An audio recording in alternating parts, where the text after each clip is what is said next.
So Spencer, 1-0 defeat at home to Woking, but your boys put in a pretty good shift this afternoon.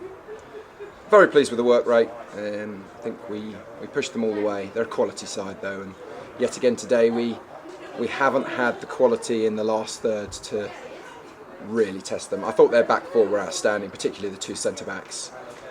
Very soft goal to give them the game. We said before the game a mistake would probably win it, and that's what's happened. It was we started very well for the first minute or two, and then simple corner marking, first second ball, and you're 1-0 down. And against a side that's running away with the division, you're putting yourself straight away behind the eight ball. When their quality, they showed what they're about, and we hung in there. I thought the second half we were again. I thought we stuck to our task very well, created chances. And those key moments came and went, and the keeper's made one great save on the key moment when Bennett is through. I was right behind it. The keeper's positioning was absolutely spot on, and they made some great blocks and defensive clearances at the right moment. And then in the last 5 minutes, they've had a couple of chances to wrap it up. We'd gone 4 up top at that stage, and that's understandable. But that's why they're top. I thought they gave a very solid performance. The pitch was obviously a leveller, but very proud of my team's effort. But we've got to be realistic again and say we've got no points. And over the 2 games, I felt we've deserved something from the 2 games, but we haven't got it. We're in a massive relegation battle. We've got some very tough games coming up. Starting a Weston-super-Mare away, we're in fantastic form. And we need to make sure that we take this work rate application into these games, because yes, we've given Woking 2 decent games, but we've got nothing from it, and we're in a relegation battle. So show that attitude, work rate, and we know we'll have the quality to pull clear, and we'll be fine. So from the 2 games, Spencer, you didn't take anything away from them. There must be some positives, because today Tom Lovelock I thought was brilliant in goal on loan from Leyton Orient, and Woking perhaps didn't take as many chances as they should have done, but he kept your boys in it for right the way up into the final whistle. I disagree with that. I mean, Tom's made some good saves. I thought for him his kicking was very poor, which created a number of opportunities for Woking. Woking in the second half, I felt for the first 35 minutes of the second half, we had the better of it and had some opportunities. But Woking were clinical at key moments, and their defending was fantastic. So it was certainly not one-way traffic. I think we've probably had 6-7 decent attempts on goal in the game, and against a side that's running away with the division, that's not a bad effort at all. All credit to Woking. I'm not taking anything away from them. I thought, particularly defensively, on a very difficult pitch, they were outstanding. They deserved the win, not by a lot, and 1-0 is probably about right. And it was, I think the biggest disappointment to me was such a poor defensive goal. When we started so well, we'd set up correctly to deal with Inns at the corner. He's so good in the air, and we haven't got anywhere near him, and we haven't dealt with the second ball. So they're out the way now. Thankfully, we don't have to play at Woking every week. We've got bigger battles to fight. Woking will rightfully, I'm sure, take their place in the conference next season, and all credit to them. They're a fantastic side. We've got a relegation battle to deal with, so we'll get on with our job, and fingers crossed we'll be okay. Looking ahead, obviously, into the new year now, Spencer, the next match is Weston-super-Mare.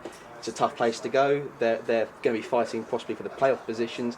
But do you think, from the game against Woking, I mean, do you think you can take a little bit of momentum in the way that your side are playing better and better? And you came off the back of a 5-match unbeaten run.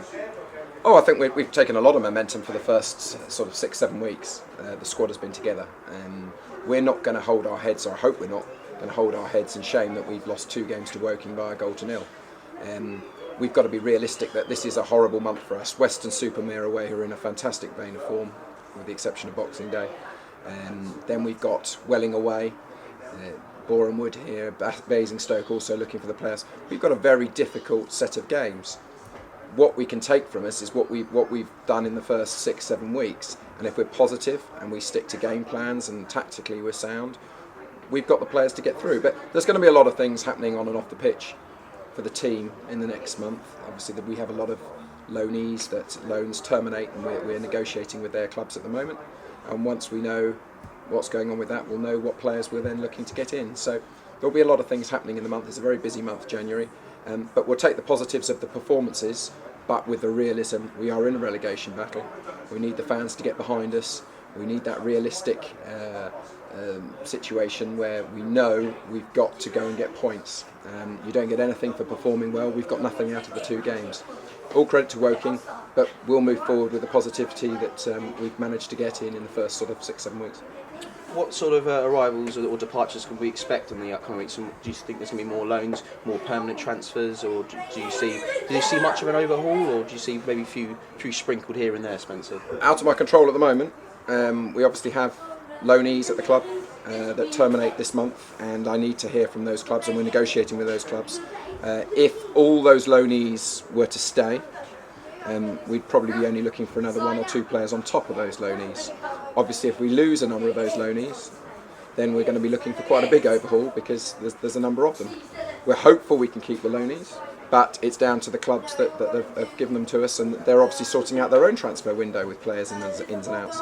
So it's very difficult to say at the moment. It's very early days, obviously only being 24 hours in. The phone is ringing crazy amount with agents and all different types of opportunities, and we'll assess the situation over the coming days and weeks.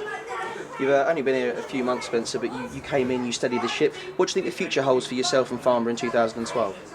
We've got to make sure we don't get relegated. It's a very simple, very simple challenge we have at the club. I don't want us to get carried away at all. We are in a massive relegation battle. We may well be in the relegation zone in the next couple of weeks. We have very tough fixtures. We've got to make sure this club doesn't get relegated, and that is my sole target at the moment. I don't want to get carried away. The old cliche of 1 game at a time, and we have very difficult games ahead. So first and foremost, we've got to make sure we stay in this division. Thank you, Spencer. All the best for 2012. Thanks a lot, mate. Thanks, Spencer. Cheers.